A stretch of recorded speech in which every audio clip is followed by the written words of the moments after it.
कैसी तबीयत है अब जुहेब की? क्यों? तुमने तो मुझे डरा ही दिया था। बस मामूली सा फूड पॉइजनिंग हुआ था उसे। मेरे हॉस्पिटल पहुंचने तक वो चला गया था। शुक्र है बेचारे की जान बच गई। पहले ही बेचारा होटलों का खाना खाता था, घर का खाना तो उसे नसीब था ही नहीं। और ये जितनी भी मुसीबतें आई हैं ना उसके ऊपर, वो नाजों की वजह से आई हैं।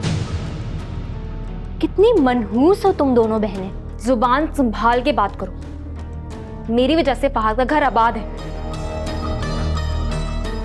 तुम तो सर तोड़ कोशिश कर रही हो कि मेरा ये हंसता बसता घर बर्बाद हो जाए, लेकिन मैं ऐसा कभी होने नहीं दूंगी। मेरी ख्वाहिश की वजह से घर नहीं टूटेगा, बल्कि तुम्हारी ख्वाहिश की वजह से घर टूटेगा परी। और तुम भी तो नाजों के नक्शे कदम पर चल रही हो। लगता है अकील अंकल किसी बाजार में ही पैदा हुए हैं। पारो!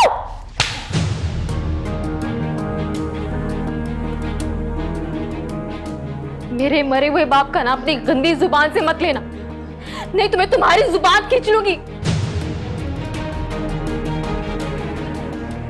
ये थप्पड़ ना तुम्हें बहुत महंगा पड़ेगा परी। अब तक तो मैं तुम्हें बर्दाश्त करती आई हूं, पर अब तुमने हद पार कर दी है। और मुझे पता है पारो को थप्पड़ मारने का ये हौसला तुम्हें कहां से आया। अब तुम्हें फहद की परवाह जो नहीं रही। वैसे भी जब पुराने इश्क के दरिया के बंद खुल जाए ना, तो झूठे रिश्ते और झूठी मोहब्बतों की कागजी कश्तियां बह जाया करती हैं। फहद ही मेरी पहली और आखिरी मोहब्बत है।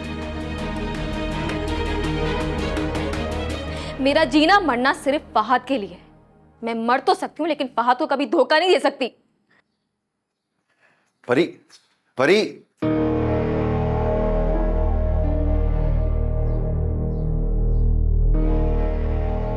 क्या किया तुमने परी के साथ?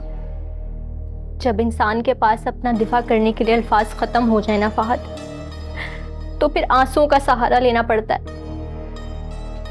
पूछो उससे तुम्हारी गैर मौजूदगी में किसके साथ सैर सपाटे कर रही होती है।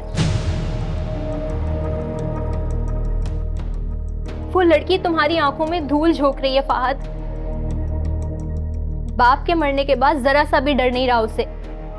जब मैंने पूछा कि तुम किसके साथ गई थी, तो मुझे थप्पड़ मार दिया। फहद, तुम्हारी बीवी ने मुझे थप्पड़ मारा है। क्या परी ने तुम्हें थप्पड़ मारा? उसकी ये जुर्रत? अभी बात करता हूं उससे।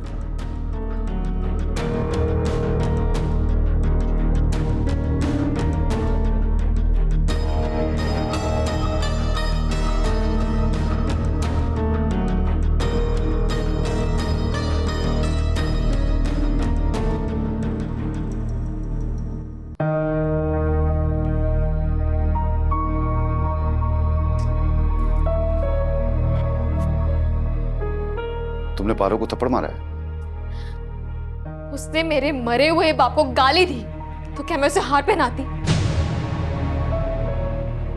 उसने पहले मुझे बुरा भला कहा, नाजू को बुरा भला कहा, और फिर मेरे मरे हुए बाप को उसने गंदे बाजार की पैदावार कहा।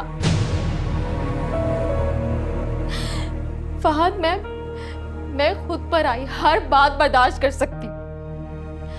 वो मुझे रोज नाजों को लेके ताने दे रही, मैं वो भी बर्दाश्त कर सकती हूँ, लेकिन कोई मेरे बाप को गाली दे, मैं हरगिज बर्दाश्त नहीं कर सकती। अगर दोबारा उसने ऐसी हरकत की, मैं फिर से उसे थप्पड़ मार दूंगी। परी, इससे पहले तो मैंने तुम्हें इतना जज्बाती होते हुए कभी नहीं देखा। तुम आज कहीं गई थी? जी, वो मुझे पता चला कि ज़ुएब की तबीयत बहुत ज्यादा खराब है, तो मैं उसे देखने के लिए हॉस्पिटल गई थी। किसके साथ? वो अकेली गई थी, ऑटो पर।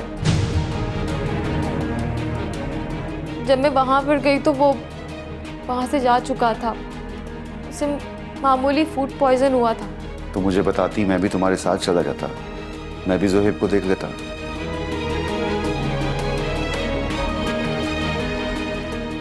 अच्छा ये बताओ, वो नाजो कहाँ है? किसी कमरे में सो रही होगी। आज फौजिया आंटी के घर चलते हैं, उनसे बात करते हैं। कोई ना कोई हल इस मामले का निकालना पड़ेगा, वरना ये मामला बिगड़ता जाएगा। नाजो के ससुराल की तरफ से खामोशी मायना खेज, और फौजिया आंटी को भी नाजो की खबर लेने तो आना चाहिए था। मैंने बात की थी अम्मी से, लेकिन वो मुझे भी कसूरवार समझती हैं। मुझे लगता है कि मैं भी ज़ुएब के साथ मिली हुई हूँ। अगर वो ऐसा सोचती हैं तो फिर तो नाजो को यहाँ रखना मुनासिब नहीं। आप ठीक कह रहे हैं। अच्छा, मैं आपके लिए खाना लगाती हूँ, आप खाना खा लें, फिर हम चलते हैं। ठीक है।